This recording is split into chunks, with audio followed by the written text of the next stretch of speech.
métier, à l'origine, je me définis comme lithographe, imprimeur lithographe. Depuis quelques années, un peu plus largement par imprimeur d'estampes, puisque mon métier consiste à imprimer des estampes principalement en lithographie, avec des artistes contemporains. Il faut des qualités, disons, humaines de communication, des qualités artistiques de compréhension des différents univers picturaux des gens auxquels on s'adresse. Un atelier comme le mien a la vocation d'accueillir des gens d'horizons graphiques, picturaux extrêmement divers. Je travaille beaucoup avec les États-Unis, avec la Chine, avec le Japon. Donc il faut des qualités d'adaptation en fait, pour se mettre un petit peu au diapason à chaque fois de l'artiste avec lequel on travaille. Quand on a un artiste qui vient, qui n'a pas de pré-projet mais qui a une idée dans sa tête et qui va monter son projet avec nous, là on est à la fois acteur et spectateur privilégié d'un vrai processus de création.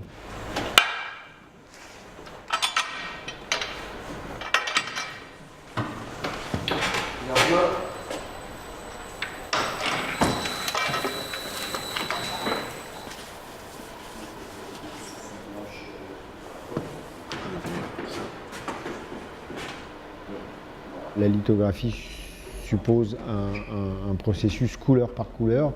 On se bagarre beaucoup avec les effets de superposition, de transparence, d'opacité.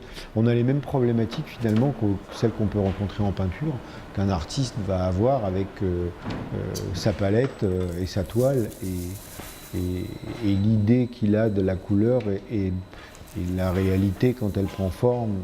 C'est un jeu la couleur.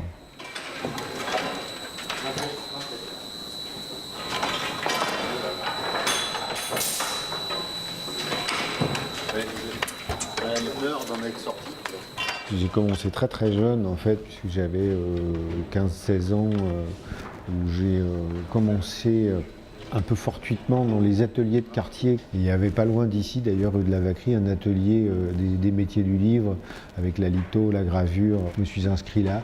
Et ensuite, j'ai passé le concours d'entrée à l'école des Beaux-Arts où j'ai eu l'occasion de faire un peu de lithographie aussi, pour finir par intégrer un atelier, un peu comme un apprenti.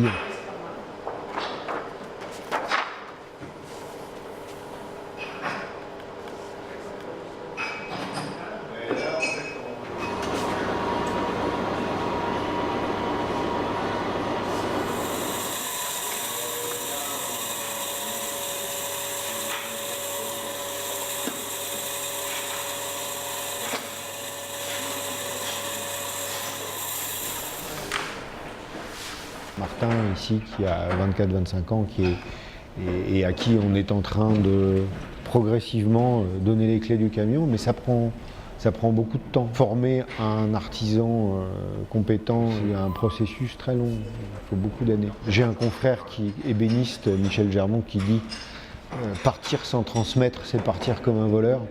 Donc c'est quelque chose qui m'habite beaucoup et auquel je pense.